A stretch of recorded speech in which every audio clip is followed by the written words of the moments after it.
The vet school in South Africa where I qualified, Onderstepoort, is in a city called Pretoria. Pretoria's nickname is the Jacaranda City because in early summer, the jacaranda trees that line many of the city streets explode in a purple haze that beautifies and perfumes the neighborhoods. It's a happy time for most, but if you're a student, it's a very clear signal that exams are just around the corner and what are you doing outside because you should be studying. I still can't see or smell a jacaranda blossom without my adrenals giving me a reflex panicked squirt of adrenaline. I don't know what the signal is here in Australia, but wintertime means exam time for a select group of brave souls who have opted to sit their Australian-New Zealand College of Veterinary Scientists membership exams. And you're probably one of them if you decided to hit play. This is a little bonus episode for a very select audience of people who have already completed the written part of their membership exams and are due for oral examinations in a few weeks' time. I made it from snippets of conversation with specialist surgeons and previous examiners, Dr. Chris Tan and Dr. Mark Newman, and previous membership candidates, Dr. Stephen Mansell and Dr. Justin Ward. And we made it because I thought that there are a few nuggets here that might help get you over the line, or at least stop you from wetting your pants on exam day. Hope it helps. Oh, and if you've listened this far and you are not sitting for oral exams in July, but you know somebody who is, do them a favor and send them a link to this.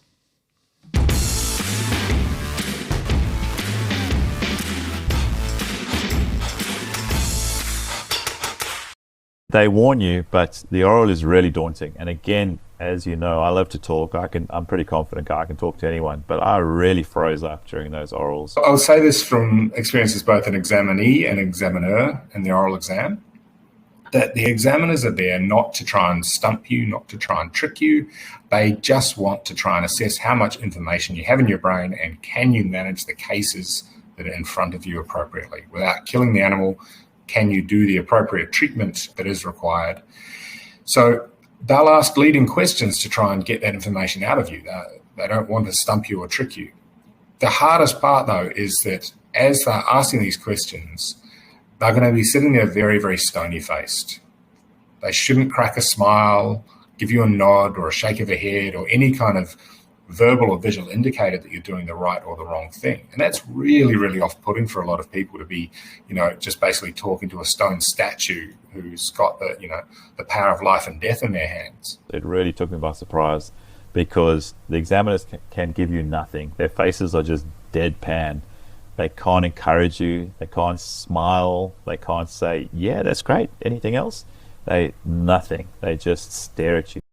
So just go in prepared for that. Prepare for that, practice for that. To not expect them to act like your friends. They're not there to kind of, give you a pat on the back at the start, but they are just trying to get out the information that you have in your brain without leading you too much in one way or the other. So that's why they act very impassive and stony-faced, is they don't want to direct your answers. They want you to come up with the information. But if they laugh at your answer, not a good sign. Any laughter or tears are generally not a good sign.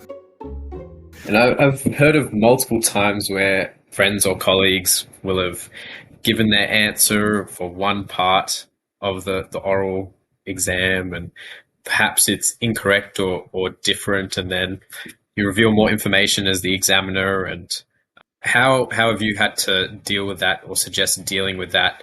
That's really common. So, you might get a question and you'll be asked to come up with a list of diagnostic modalities to investigate, and you say, I'm going to do diagnostic modality A. And then the next slide, they'll turn around and say, well, we did diagnostic modality B. And that's okay. Don't beat yourself up when that happens. You may still have got marks for choosing what you chose, but it may just not be what was actually performed in that one particular case. And it doesn't mean that you're going to lose out marks for the rest of that oral question, that oral scenario. So you can be wildly different to what the examiners did, but you can still pick up the rest of the marks going forward because, what you've said in the first half doesn't actually change the marks you can pick up in the second part of that oral question. So yeah, it's very common that people say one thing, the examiners say another thing, and then they just break down because they think I've stuffed everything up. Just smile and nod and move on and answer the next question as best you can. Mark, I think that's great advice. It's like being in the moment and being present. If you spend that oral exam pondering what you should have said 3 minutes ago or thinking about how you stuffed up that question 5 minutes ago, you won't be answering that question that is currently being asked as well as you could possibly do. So I think once you've answered it, you really move on to the next question, pay full attention to the question they're asking. And much like the written, you answer the question that they've asked. Don't just go off on a tangent with what you want to talk about. Answer the question that they've asked. And so I'd always recommend before the oral exam that you practice with your mentor in just articulating clearly your answer, because it is a different technique to the written or the typed exam. So I think that's important, not to let it all unwind if you feel like you've answered one question inappropriately. There's always a way to get through that. But also remember that, there's, in a lot of what we do, there's more than one option that is correct. I think I remember when I was sitting my membership exams, I was presented with a radiograph of a dog with a fracture, and after a bit of talking, they said, how would you elect to treat this fracture? And I said, I would place a bone plate. And then the next slide was fracture fixed with an external fixator. The bone plate wasn't the wrong option. It was just not what was done. And then I could still pick up those marks talking through an external fixator on the next slide. But you do get a bit of a kick in the gut when you see the next slide is something different to what you've said. But it doesn't mean you're wrong. And as Chris said, it's really important not to dwell on it. Get it out of your brain and just focus on the questions that are in front of you. For people that are not used to speaking in clinical language that is expected in the exam, did either of you use any Jedi mind tricks before your exam or any practice techniques to get in the zone of doing that? I don't know about Jedi mind tricks, but Mark and I made a pact. Mark and I were residents together. And we had an agreement that we would pull each other up if we were using inappropriate terminology to describe a certain disease condition or a fracture or so on. I think it's about getting into good habits. So what I would say is that make a pact with your work colleagues to say that we're not going to call them x-rays, they're radiographs. We're not going to talk about APs, they're craniocaudals, and just tightening up the language that you use within the practice, because then when you get into the exam process, it's second nature then to use the correct terminology. It's a little bit unnatural because it ultimately doesn't often change what you do clinically, but remembering here you're being examined, and so you want to prepare yourself. We recommend this for interns and residents, but also more specifically, there's a reason why those terms are used, because they're specific and they're accurate. And so I think to some degree it will make you a better clinician too. They're not chosen to just try and make you sound smarter. Often there's a reason why that term is used. So getting into good habits in your day-to-day clinical life, I think, is really good practice for preparation for the oral exams. And I think it also helps to actually not just study things, but actually have to communicate them to other people, particularly when you start getting towards the oral examination. So it's one thing trying to say it over in your head, but actually having to say it out loud and be able to crystallize your thoughts was super useful. You literally need to practice by talking to someone else. I guess talking to your mate that doesn't really mimic the stress that you're going to feel, but at least you're practicing vocalizing things, because sometimes you try and do it to yourself and you go, that's that whole thing about cytokinase or something. It's no, you need to actually say it. You need to actually verbalize it. So that's important to practice that. And you had to deal with that or suggest dealing with that?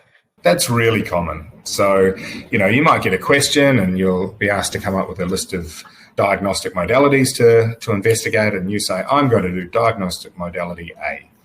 And then the next slide, they'll turn around and say, well, we did diagnostic modality B. And that's okay. Don't beat yourself up when that happens.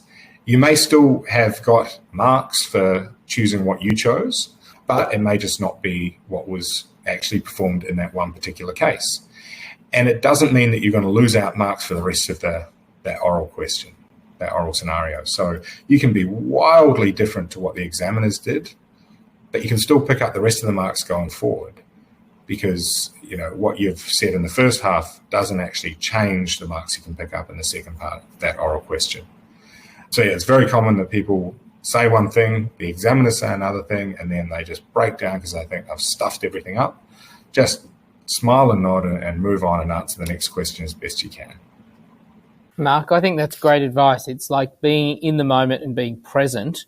If you spend that oral exam pondering what you should have said 3 minutes ago or thinking about how you stuffed up that question 5 minutes ago, you won't be answering that question that is currently being asked as well as you could possibly do. So I think once you've answered it, you really move on to the next question, pay full attention to the question they're asking. And much like the written, you answer the question that they've asked. Don't just go off on a tangent with what you want to talk about. Answer the question that they've asked. On that as well, and this doesn't affect your marks at all when you're doing the oral exam, but I would say dress the part. I like to think of it similar to a job interview. You're kind of applying to be a member of this club. Yes, it's purely based on knowledge, but you also want to just give it the respect it deserves. So back when we used to do it in person, you wouldn't want to turn up in board shorts and jandals, or thongs as you guys call them in Australia. You wouldn't want to turn up in some daggy jumper, with holes all through it. You want to just dress the part, dress appropriately, present a really professional image of yourself, even if it's over Zoom. Just wear a shirt or something, slightly more formal. You can wear whatever you want on the bottom half if they can't see it, but just try and, make an effort to look professional and say, hey, I deserve to be a member of this club.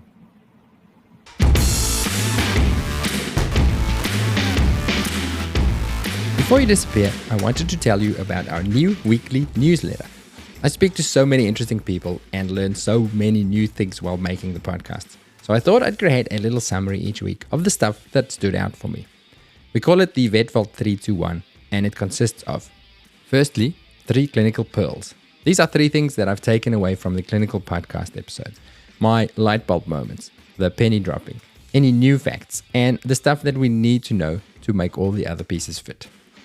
Then, 2 other things. These could be quotes, links, movies, books, a podcast highlight, anything that I've come across outside of clinical vetting that I think you might find interesting. And then, 1 thing to think about. I'll share something that I'm pondering, usually based on something that I've read or heard, but sometimes it'll be just my own musings or rants. The goal of this format is that you can spend just 2 to 3 minutes on the clinical stuff and move right along if that's all that you're after. But if you're looking for content that is more nourishing than cat videos or doom scrolling, then our 2 other things should send you in the right direction. And then something extra for when you feel like a slightly longer read. If you'd like to get these in your inbox each week, then subscribe by following the newsletter link in the show description wherever you're listening to this. It's free, I think it's useful, it's fun, and it's easy to unsubscribe if it's not for you. Okay, we'll see you next time.